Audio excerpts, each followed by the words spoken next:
Hey, Cody. They faxy. So, couldn't really find anything for the cold open, but I did find something kind of funny. Formula One's tweet about Miami's ready to make its F1 debut.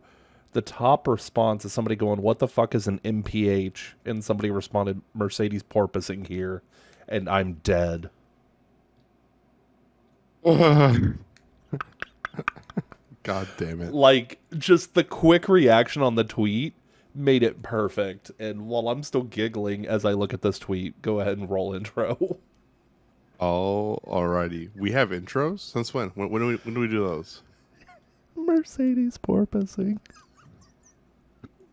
Damn it. All right. Well, hello and welcome to our Miami Race Week episode here with the Most 7% podcast crew. I'm the Pie Mask, Cody Cattles Miller, and joining me as usual is Fosi fanboy himself, Faxi the Greek yacht, as the train sings Get a it? song with Because people in I'm the fat background. and I sit still. And I don't float in water.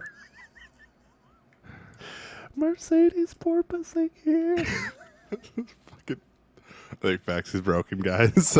he's a yacht that is absolutely. He is a. I'm the one I blew up and tear down the other night on stream. You're a yacht from a country that cannot be named that has been seized. Is that what they're putting in the Miami? Quote unquote lake. No, because those are ultra yachts. I'm pretty sure those would be as big as the 14, 15 turn complex. As big as the fucking shitty stadium the track goes around. God damn it. Just That's what I'll say. Thank you all for tuning in. Whether on Spotify or on YouTube, make sure to follow us on Twitter, Instagram, and TikTok at the 7 Podcast. And all of them, this is the shit we say on our Twitter, especially. It's a time and a half. Faxi, what do we have for today first? First today, I don't know. Man. I don't broke know. us both. God damn it. I mean, Ferrari aren't porpoising that bad. Quick look at the standings, just kind of a refresher. Constructors, Ferrari, Red Bull, 1-2. McLaren. Mercedes, solid third place on their own. McLaren's got that solid fourth. Decent little scrap in the midfield, honestly. It's been a nice beginning of the season for the midfield. I know the Formula 1.5 guys on Reddit are probably having a fucking heyday with this season.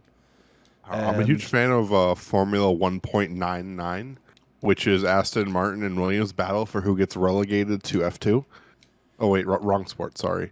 Did you ever see...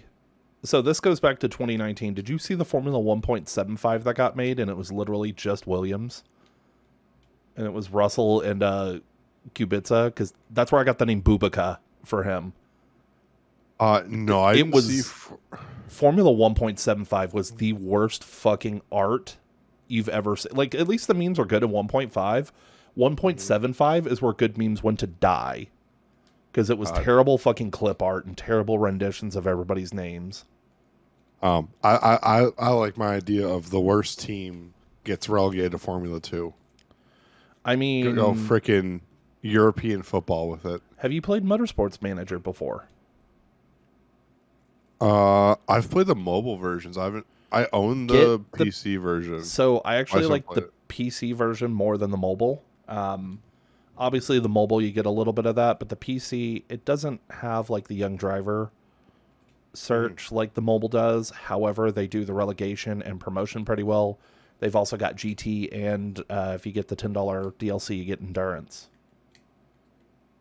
And just, you get to go through the whole politics of the season of, okay, here are the rule changes for next year. It's pretty nice. This brings up a point you want to talk about later on, but I'm going to bring it up now because fuck it. The two F1, well, technically 3 F1 games we're getting this year,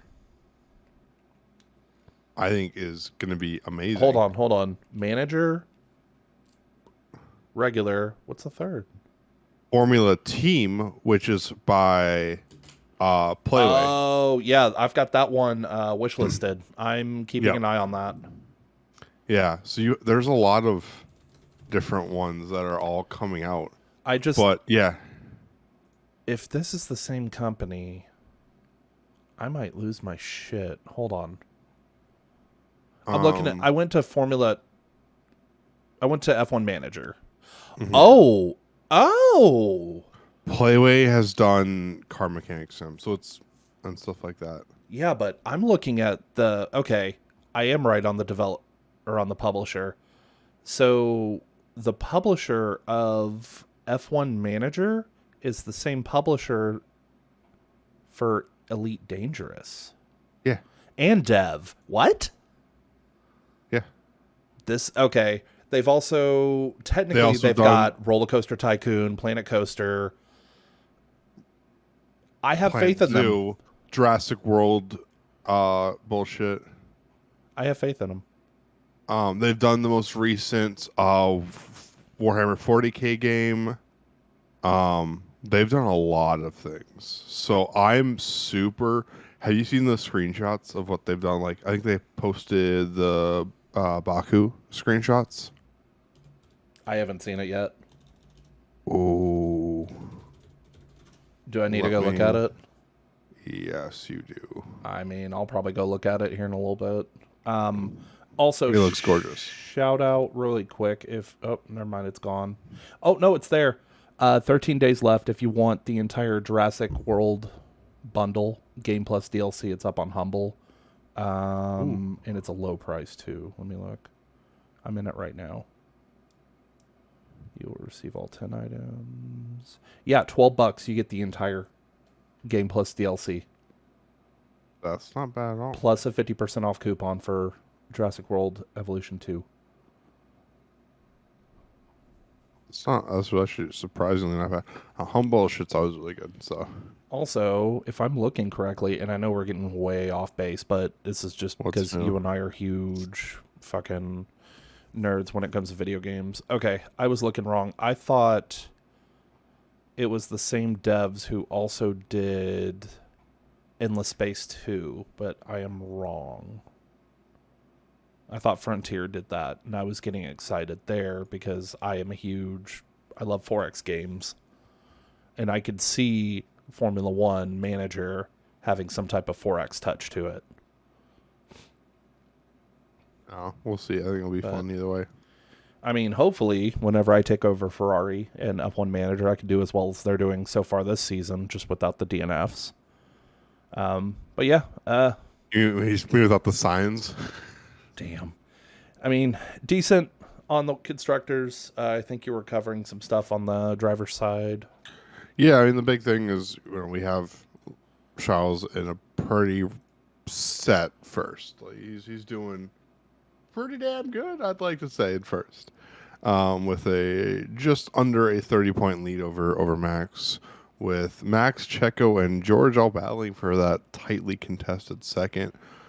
Be interesting to see where Carlos would be if it wasn't for the DNFs that he's been dealing with. And then we also got Norris in 6th, just behind Sainz. Hamilton and Bottas in 7th and 8th. Some things never change. Yeah, I wanted to make sure we ended on that. That's just a whole another, yeah. Yeah. And then for news, I think the big, there wasn't really a whole lot of news the past week. It's mostly just been all kind of related around to our. I mean, it's big, but we knew it was coming. Yeah. But mean- it's mostly everything else that's been out there has been all related on the Miami GP. This was just Reuters publishing that the Volkswagen CEO is confirming the planned entry for Audi and Porsche, which again is nothing we didn't already know, but now just confirmed by their CEO, which is huge. I feel like just getting that. Hey, yes, we for sure are doing this. That sort of thing. Yeah, we knew it was coming, but that's huge news. That's great news, I think, for the sport. It's having more options I feel like is better for the sport. I don't know how you feel on that. Obviously, you want the competition to be there, and I feel like it's going to take them a minute to get their sea legs. But once they do, I mean, they've obviously got the money and the power to really become powerhouses. I would rather see it be a new team, new entry than like they're planned. Oh, hey, we're just partnering with Red Bull and AlphaTauri, and then we're also going to buy out McLaren. Like, come on, I want new teams. I mean, we're gonna get it. I say we're gonna get it with Andretti, but Who already knows anymore? Domenicali is putting his foot down, saying, "Do we really need more teams?" I mean, historically, the grid has had 11 or 12 teams. We actually have the least amount of teams in years. Yeah. Oh, I want. I think we should be at least one more team. I'd rather have a Audi or Porsche team than them buying on an existing team, not changing anything. You know, I'd rather have a new entry. I think that does more for the sport than rebranding You know, the team. I'll agree. I feel like yeah. I do like that we're bringing the engines in. I do like. I'm genuinely excited to see what they're going to bring to the sport, and hopefully some good shit. Also, it looks like we have not had 11 teams on the grid since 2016. Let me see. I'm kind of running through here. It was MRT Mercedes that folded because Sauber became Alpha. Sauber is Alpha. Just rebranded. Yeah, and and then 2015, 10 teams. 14, we had 11 because he had Caterham. And Marussia was in the sport too. That's right, that's pre-Haas. That's what was tripping me up, I think. Yeah, that's pre-Haas. Right, so, I mean, the precedent's there. I would like to see 11 teams. I think 11 teams get you a little more competitive.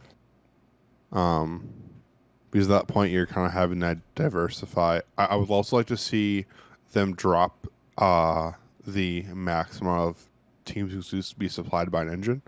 So you have your one constructor, and then they can only supply 2 teams. So, like in Mercedes' case, I did not know that was a rule. Yeah, there's a limit. I think Mercury's at the limit right now. You can only supply 3 other teams. But like to see it where it cuts back on working, which I think would mean, you'd get Aston Martin, who would more than likely they want their tie with Williams. So see Aston Martin going the way of another engine manufacturer, which would be and if we have Audi or Porsche joining, I think Audi that would help and them. Porsche. I think, and just having more spread of who engine manufacturers are, Yeah, I think would be really good. I mean, the teams overall. I do also kind of see a point to what Domenicali was kind of saying. I am looking at past seasons where we had more than 10 teams. Let's see. Yeah, 2015, 9 teams scored points. 2014, 11 teams, 9 of them scored. 9th place, Marussia only had 2 points. I guess he's worried about. Also a different point scoring system too. I can't remember. You're possibly right. If you are, that completely renders what I'm looking at useless. Because, going back to 2012, 12 teams. We had HRT, Marussia, and Caterham, 0 points. And then. Yes, different point system. Okay. So I'm kind of curious how that would evolve. No, the only change was adding a point for fastest lap, I think. Oh. Because, yeah, even 2011, you've got Virgin, 0 points, HRT, 0, Lotus, 0, Williams, 5. Mm-hmm. And then you start getting into the teams that actually scored points during the season. So I get it, but I want to see more teams, personally. And I know you do, too. Yeah, we just don't want them to drag. Yeah. I feel like it kind of adding another team makes the bottom more competitive. In my eyes. It does, but I mean, at the same time, you don't want another Lola MasterCard. You don't want anything like that. So I feel like F1 will keep an even tighter grip around having those teams that can't, that consistently don't make the 107. Hey, that's us. We just kicking don't want them out. another life. Oh yeah, Life, Lola, all those teams. Another Rosette, all that fun shit. Speaking about being more competitive, a lot of the news coming out of not just the F1 site, but a lot of the other websites. So, I mean, I can't really give a source because the source is every fucking Formula One coverage. Mercedes is going around talking about how they think they haven't solved porpoising, but they feel like they have started to curb it a little bit. Let me see. I'm trying to find the article that I was actually using for most of my stuff. I had one up, but I realized it was devoid of any fucking information. Thank you, Independent. But basically, from what it's looking like, the team is going to be leaning heavily on Miami to be their testing ground, to be able to run the car lower to the ground, to be able to counteract all the porpoising. I feel like, personally, that if they strike gold, they're dangerous this weekend. If they don't, I mean, it's free practice 1 is going to tell us a lot, I think. If they strike gold, they're up front. Do they win? No. But are they up front? Yes. If they don't, they're still going to get a lot of good data, which they always do. You know, Mercedes is great at being able to get a lot of the good data and being able to build the cars off of it. This, I feel like, will be a good weekend for them going forward in the season. I'm curious to see if this works for them. Didn't know if you had anything to add on that. I think this, I like when you're coming to a track for the very first time, it's going to make the data a little less useful. I will say, kind of on that, real quick. A lot of teams are saying this track is acting like a basic, your run-of-the-mill high downforce track. Okay. So, like, a lot of them were saying, okay, it's a street circuit. However, it's got a lot of the characteristics of your run-of-the-mill high downforce. There is a little bit of elevation too, but this one's not truly out of the norm. So I feel like they could honestly use that to help them. And Toto has even said, here's a quote straight from him, we have found several directions for improving the car, and we will be conducting experiments in Miami to correlate those simulations and hopefully confirm the developing path for the coming races. I would say it more in the like you're learning the track still. Like there's only so much a sim will help you at learning the track, I feel like.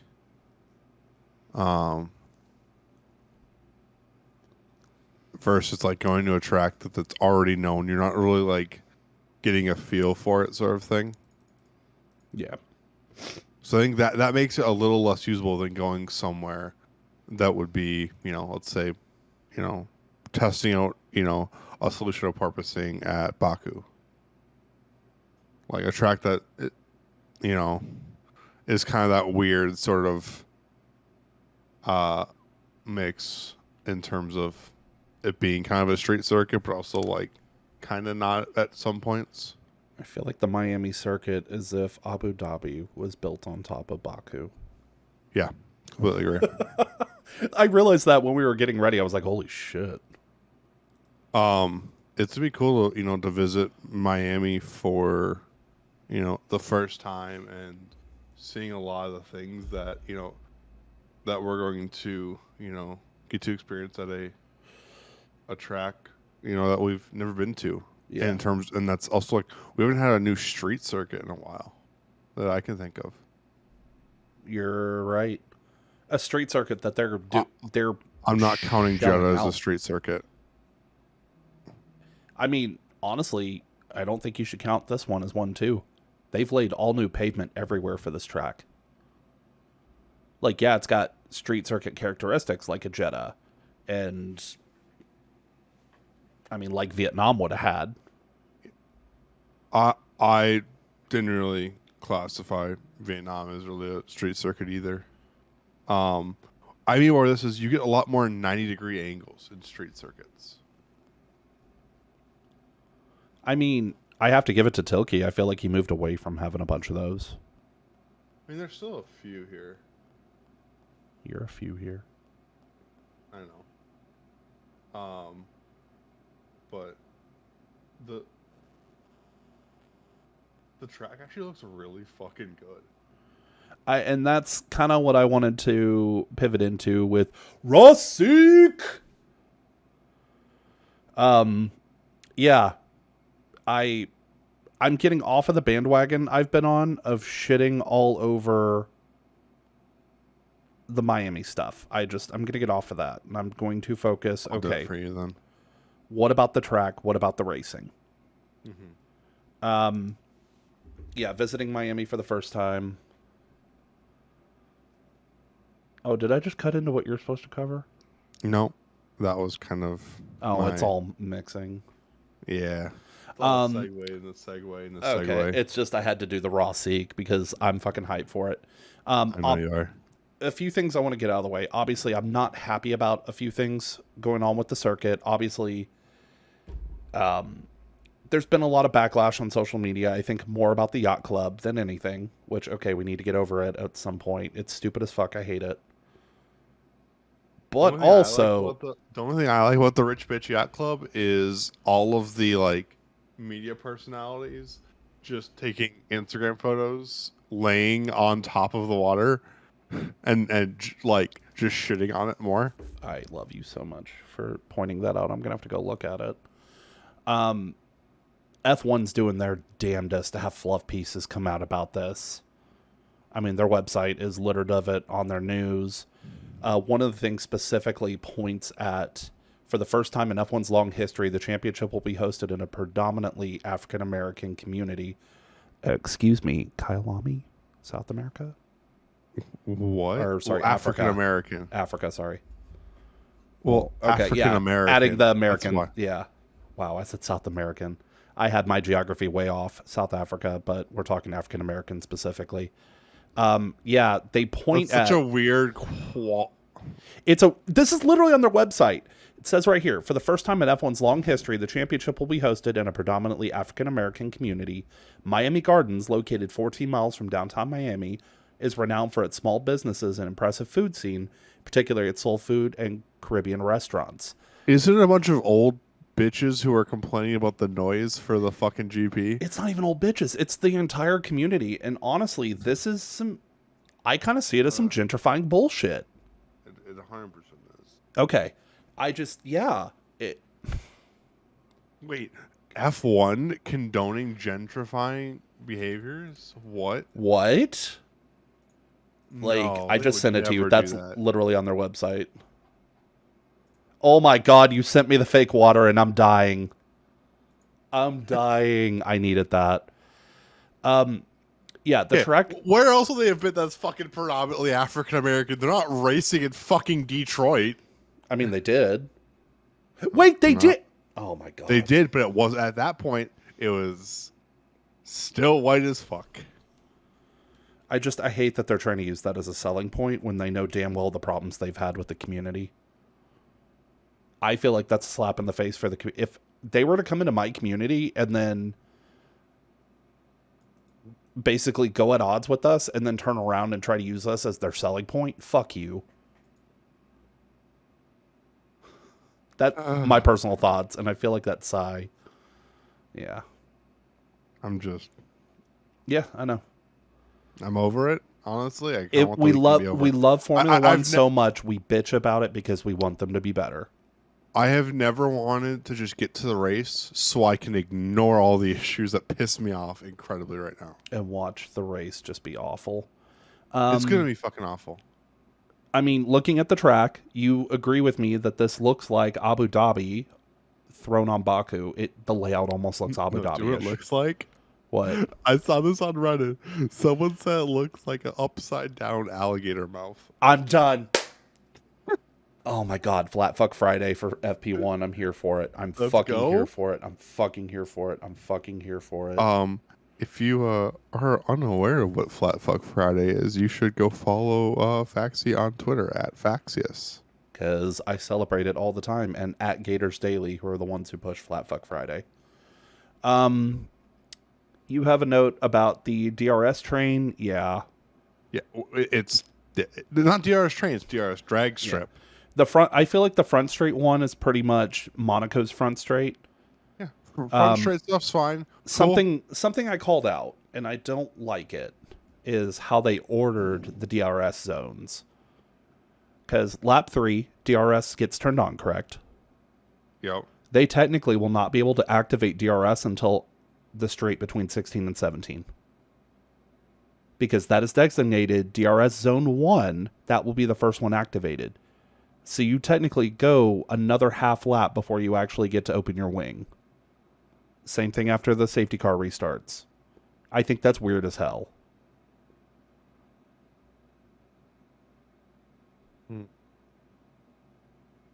Because I remember learning about that with Australia, or Old Australia.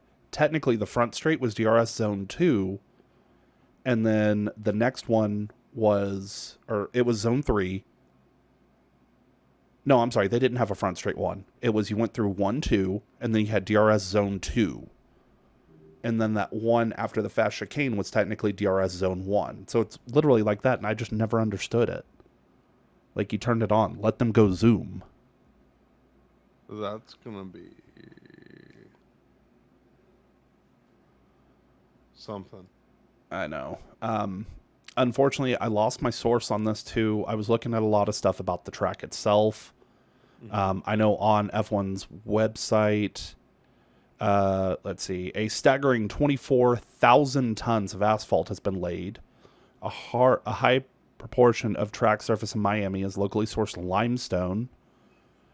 This makes it more hard-wearing and abrasive, so it's been fused together with a granite mix composition. On top of that, there's another source that I can't find for the life of me. Hold up. No, DRS, go back. Okay. Nope. So it is DRS 1 is... The back straight. No. The post that was shared is actually not the correct one that has Marshall posts and everything like that. Okay, you actually went to the sauce like a good person. Of course. I will send it to you right now. You're looking at the stewards. Yes. Fun always. fact, I did not realize that there's a Twitter account that pulls the stewards' decisions for us. Mm-hmm. I don't know why you look... I figured you knew about it. I pull straight from the website. So yeah, if you see there, after turn 8 is DRS detection points. So activation is after turn 9. So it is... Well, that doesn't specifically say which one... DRS detection 1, activation 1. Okay, I get it. That's weird that they put it like that in their own fucking graphic. Good job. It's the reason why that is because if you look at it, the DRS zone starts technically on turn 19. That's why. It's like even current Australia, you don't get okay. DRS. Then why not call the one after 10-1, and then 16-2, and then the front straight exactly 3? What it is. That's what it is. Look at it. Well, no, your Activation Marshall one. 3. I'm still looking at their stupid graphic. Why not label it correctly? Yeah. If you look at it, let's look at the green words right there. That's me hitting my head on the mic. I'd say careful. You went through some brain damage, but I might fix you. Football concussions. I'm already fucked. Same. Okay. Yeah. I can't find my source. I wish I could find it. They were specifically talking about the asphalt that's been laid. Apparently, they did something to make it seem like it was artificially aged. And there was that little tiny part of my brain that was like, fuck, are we going to have a 2006 U.S. Grand Prix again? I know we won't, because See, I thought you were we're gonna say years something beyond. else. What were you thinking? I thought you were going to say we're going to have a NASCAR and have the curb come up. What do you mean? Was it Indy Roval? Indy Road Course that had the corner come up on the apex? Oh, I don't remember. I remember hearing about that. I just don't know Yeah. which place had It that. was Okay. it was last year. I want to say it was Indy because it wasn't Charlotte Roval. I want to say it was the Indy Road Course where someone's splitter got hooked on the curb and literally ripped it out of the ground and just space forced their ass. No, I was thinking more of just with the abrasion of the ground versus the tires. Brundle actually shared something here. Let me find Martin or his son? Martin. His Twitter specifically? His Okay, person- actually, I found it. It's the first thing that pops up.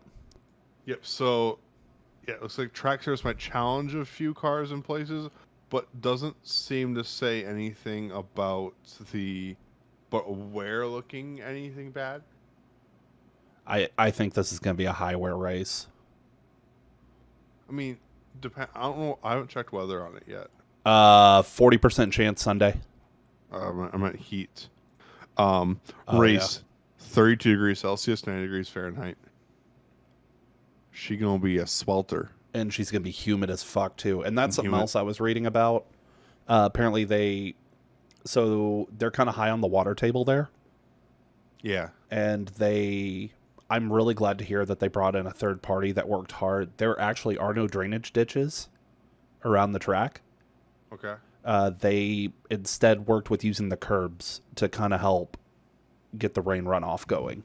So no Coda repeat where the drainage fucks the track permanently? No NASCAR Coda repeat. It's not just NASCAR's everywhere with Coda. Fair. I mean, what was I it? don't- I don't MotoGP refused to race there until it got fixed. I don't want Because to lose of how Coda. bad it- I don't want to lose Coda. I love it. So you want to track here? We can lose Coda and get Road America. One thing they also did point out, you wish.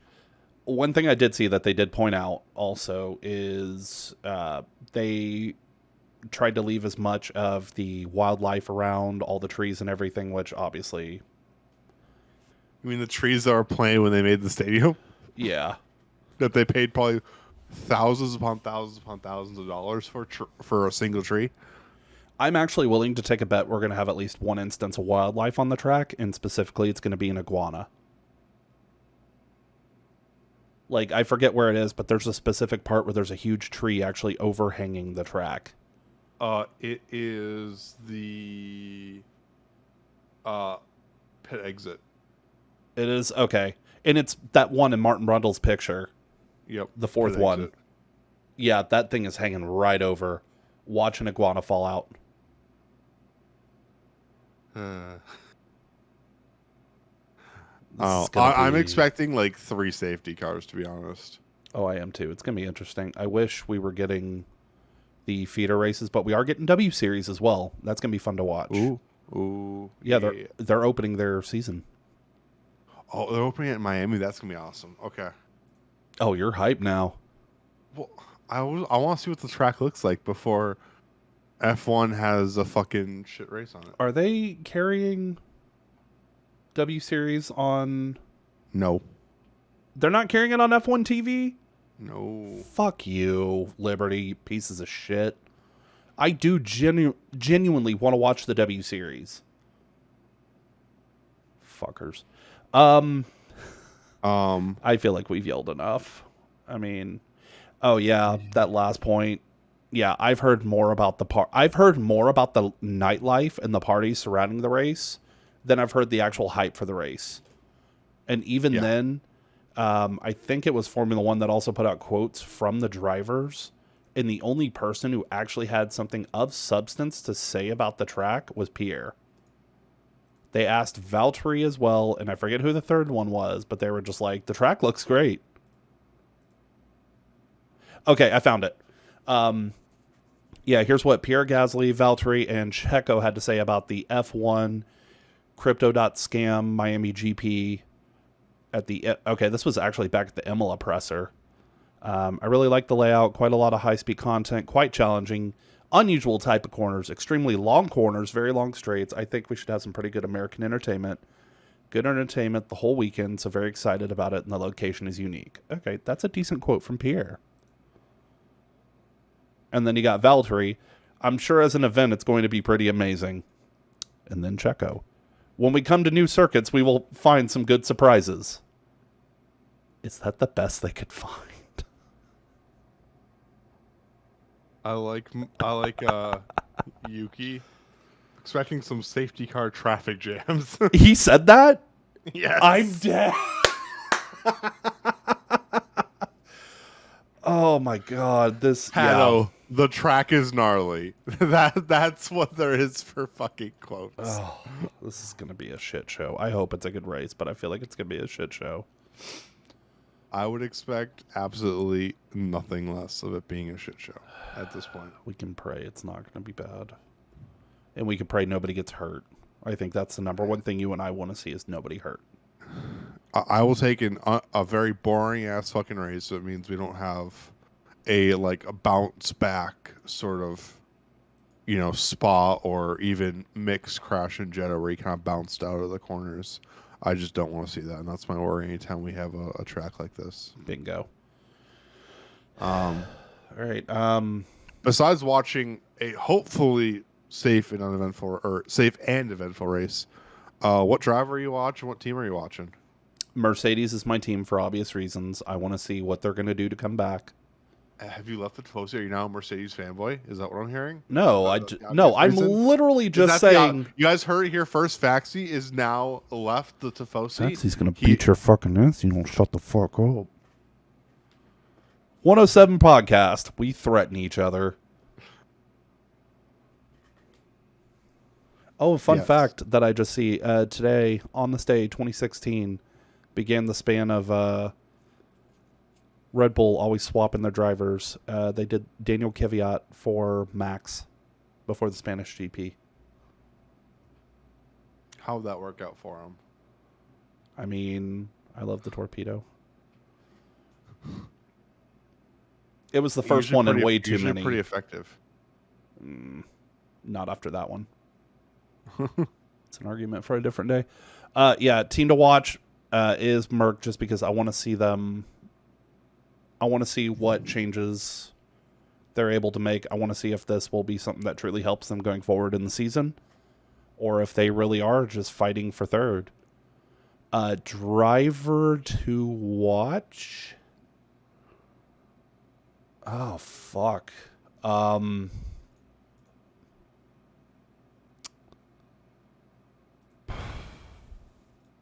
don't really have one. I feel like just because we're on a new track, nobody's really jumped off the page at me.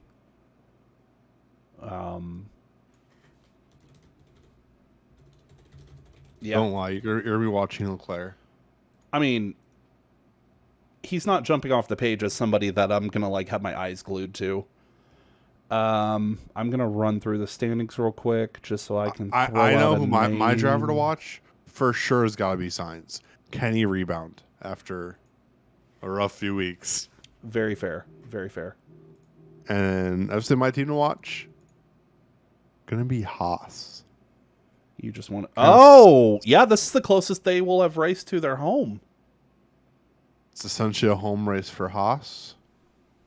As well as, last week they kind of struggled with setup, or last race they kind of struggled with setup. The past two have kind of not been great for them. I want to see if they can go back to their early form for the first couple races, especially seeing how Mick can do if he can kind of put in a good performance, because he's been kind of lacking for a while. I'm actually going to put Mick as my driver to watch. Okay. I feel like he was actually on a bit of a tear so I'm seeing a lot of people comparing this to Jeddah. And I feel like he was ready to really take off before he had his wreck. Yeah. So yeah, I'm gonna put Mick as my driver to watch. Do you have a dark horse? I think I didn't do too well with calling Gasly my dark horse last week. Sainz is mine. Okay. To finish above third.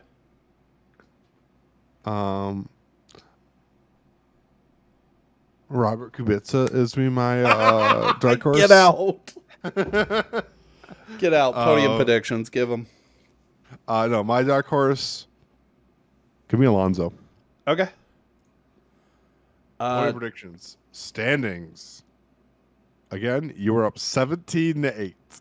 I have gotten a single podium position correct. And it was Carlos getting third at Jeddah. Somehow I keep getting these right. I put Carlos as my dark horse because I think he wins. Okay, you have Carlos as their winner. Second place. Ferrari 1-2.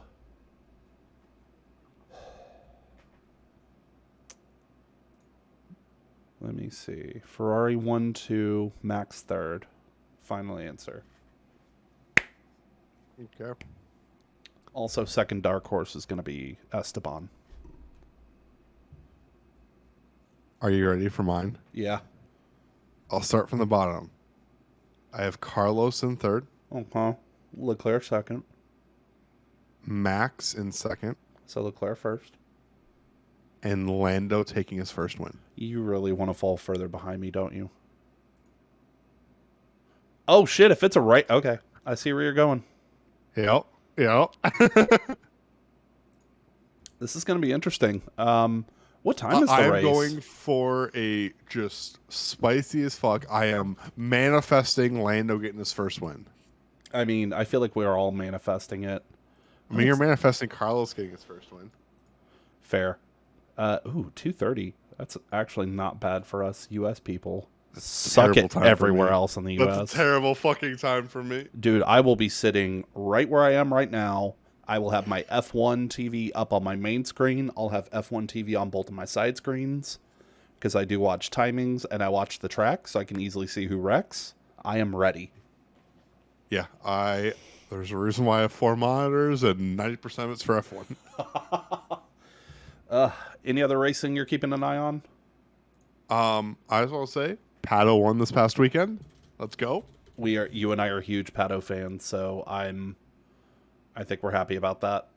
It was a really good race at Barber. I'm super happy with that.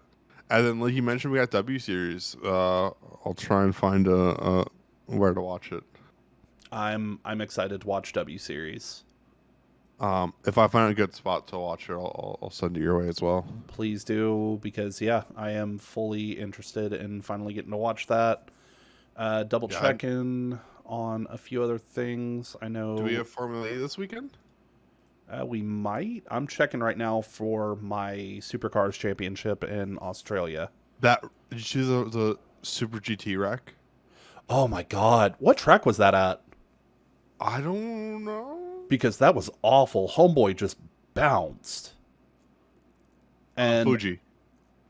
Oh yeah. Aren't they trying to bring Formula One back there? Well, they need to get back to frickin' Japan in general first. They'll be back this year. There is no E-Prix this weekend. It returns next weekend to Berlin for 2 races. Did you see the new Formula E cars? Those sexy fucking things. I'm excited, and apparently they're supposed to fucking haul. They look like a futuristic Hot Wheels, and I'm here for it. I'm excited to see what they bring. Top speed over 200 miles an hour or 322 kilometers per hour. Has front and rear powertrains.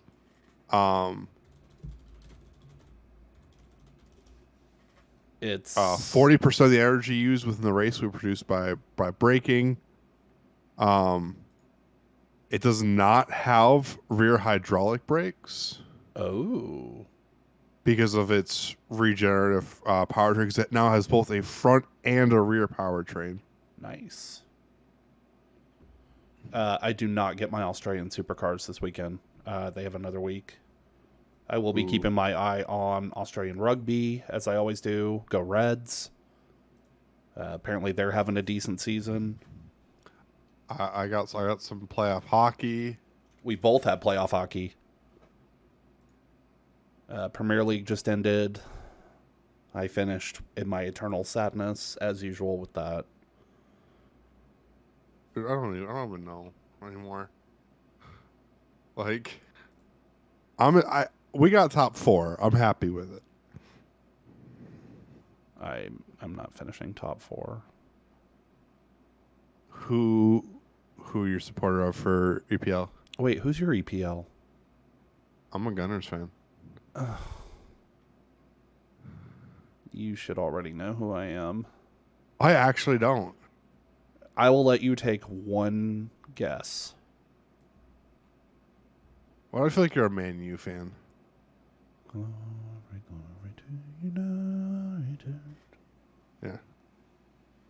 Huge fan. I actually have a flag up at my desk. I've been to Old Trafford. I grew up as I really got into soccer, football, everyone call it, around the time Robin Van Persie was playing for the Gunners. So How'd that feel to watch him win a title with us? that's cool. I will also say I am a huge Portsmouth FC fan. They have the best fans in all of the world. Watching them try to crawl out of the lower leagues, I hope they get back to the Premier League someday. But even down in, League One, they still have some of the best fans. Yeah. They're up there with FC St. Pauli in Germany for some of the best fans, for sure. Period. But, yeah. Wait. How you think your Stars get out of your series with the Flames? Oh, fuck no. Flames are going to beat us, and Flames will Okay. think that they're actually worth a shit. Hey, we got dumpstered on, but still not as bad as the Preds got dumpstered on by the Avs last night. I mean, our team just doesn't know how to fucking score. We're anemic when it comes to our offense. Hey, we can score. We just got shut out. We did too, but at least it was only 1-0. Roll credits so I can go cry in a corner. It wouldn't be out of character for you to do it during stream or during the recording. But either way, this was our Miami Race Week episode here with the 107% podcast crew. I'm the Pie Menace, Cody Cattles Miller, and joining me as usual was the supposed to be fanboy himself, Faxi, the Greek Yacht. Thank you all for tuning in. Oh, I was just going to say, I'm useless. I hate you. Yeah, you do. Not this you guys, every though. week. I just want to say thank you all for tuning in, whether on Spotify or on YouTube. Make sure to follow us on Twitter, Instagram, and TikTok at the 107 Podcast on all of them. We have a bunch of links in the description on YouTube if you're watching on there. Otherwise, you can follow both of us individually on Twitter. I am at CadosTTV, CADOHS. And then Faxi, you are at Faxius, correct? Yes, sir. That's show up what, as Faxius. FAXXIUS. Yep, Faxius soon to be DreamHack Dallas. Ooh. When is that for you? Beginning of June. I have been accepted as a content creator, so I will be doing shit live there. I signed up for a few things I can't talk about yet, but once those get released, it's going to be fucking on. That'll be fun. Oh, yeah. Hope you enjoy it, and hope you guys enjoy the race this weekend, and we'll see you next week. See y'all. Have a good one.